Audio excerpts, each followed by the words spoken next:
But both of you guys with your social media has been amazing. It's been a big part of how you've built brand and culture within your world. So starting with you, because you're closer to our older age, did you just make a decision, hey, I'm going to lean into this thing and do it? How did that work with you as you've become who you've become? I think it's a matter of people wanting to know who you are, not just what you do.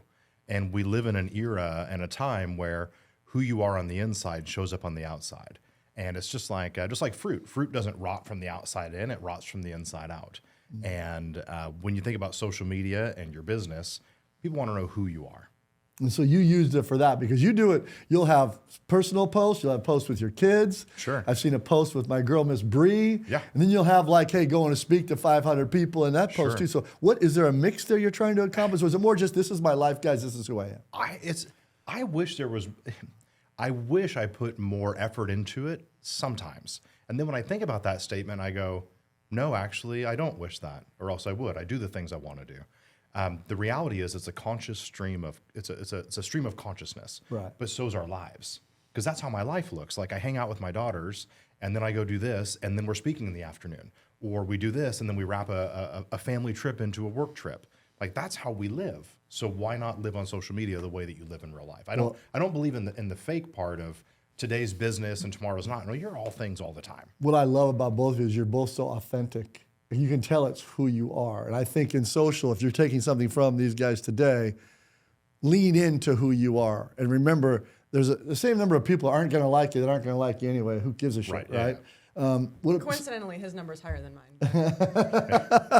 Well, he is older than you. I've had more time. Exactly. More days on Earth as my dad pointed out, I've had more time. Well, hey, if I had Cody's hair, boy, I would be, I'd be in the NBA right now. All right, Miss Nikki, I always tease you about this, but beautiful, amazing Barbie. Look like Barbie, but sell like Rambo because you're so passionate about business. You've really leaned in, and you've done, I think, the feminine energy that comes out. I love because it's your passionate, strong, feminine energy. I see it with you and your daughter. I see it with you in business. Something conscious you did, or how does that look? I think that my social media space is my place to bring more of that. Mm-hmm. And I think that's why I leaned into it so much, because in business, it's usually, and when you get to the upper echelon of real estate, it's mostly guys, right? Most of my counterparts in this space are men.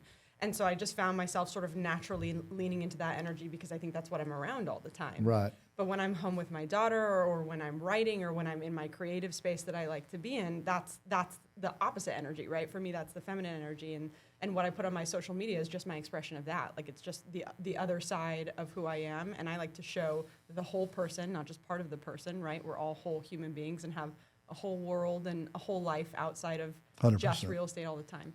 I just love that about it. And I think that, again, your authenticity in both cases matter.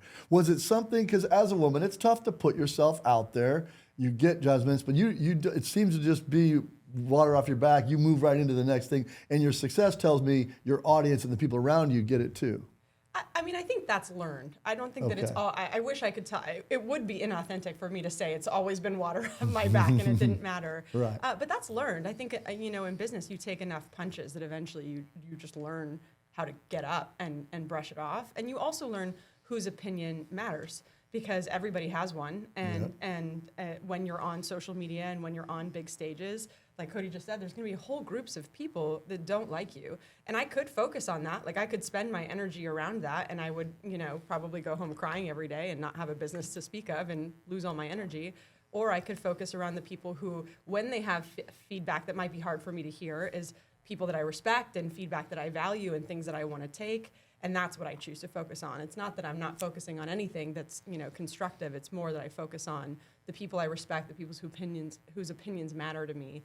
And that's where I want to put my energy. Otherwise, what I love about who you are is that when you say that, whose opinions actually matter the most, I know, because I know you, that it's yours.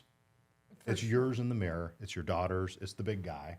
Like, it's those opinions, starting and ending with your own. Are you happy with who you are? That's the greatest superpower of who you are. Thank you for that. And I think that both of you, and I've said this to you, you're leaning in now to it. You're like, oh no, I'm going to go right at it. And I think that creates another sense of authenticity and reality, which I love. Platform-wise, Is it 5 platforms? Is it 3? Is it TikTok and Instagram? What do you focus on, and how do you parlay your micro and your macro content? I was just coaching someone to go do more and more and more on TikTok. Yeah. I walked, and this is the greatest thing about coaching, right? Because when you're coaching others, you walk out of the room and you go, damn it, I was literally talking to myself. Because I walked out and went, all right, I got to go do this, right? Yeah. The good news is TikTok today is no longer just dancing videos, so I'm in. Like, it's now time. It's my entrance is prepared. Nikki's the only one that has a good dance it's- video on geez, TikTok. man. I'll just assure you of that. Mine's mostly Instagram. Yeah. I have to go to TikTok, and I'm going to guess in a year, I'm going to wish I'd done it sooner. Yep. I'm going to guess that's going to be how that goes. Facebook, I mean, really, it's just people your age. And so, like, I was talking to my son, and I'm like, something, and I go, Facebook, and he goes, He's always been a smart ass. What am I going to do? he goes, Facebook's for old people. And I'm like, no, I love it. And he goes, and I'm like, But what's crazy, he's 21, doesn't have one. No, a lot of that. My daughter's 13, never asked for one. But man, she begged for Instagram and she begged for TikTok. Yeah. And so, I mean, it's crazy because Facebook has turned into a place to see what you did crazy 12 years ago and to say happy birthday to somebody. And this is a great point both of you make, and you've said this to me before in our chats, that the future of real estate's now starting finally to move younger because they see that it's gotten harder now. People have made their money, they're getting out a little bit. Now this younger generation is finding a way, and this will be the platform for younger. How do you do your platforms? How does it sit with you? So similarly to Cody, I had the same aha when I was coaching someone who runs a huge real estate YouTube channel, and she gets hundreds of leads a month from her YouTube.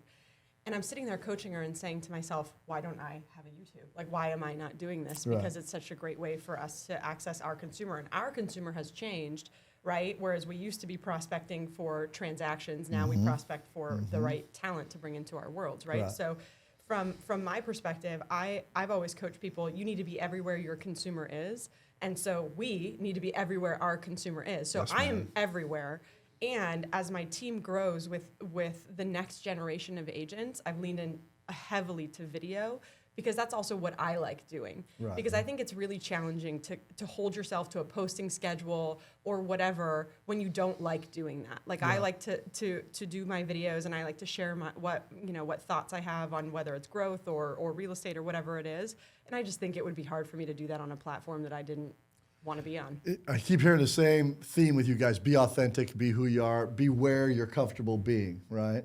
And this is important too, and I'll say this, like obviously two beautiful, attractive humans, but video works either way because when people go, I don't like how I look, I go, that's how you look in person too. So what you got. get over it and do video because the consumer and your partners, video is going to be what they gravitate to, is it's easier to consume you that way.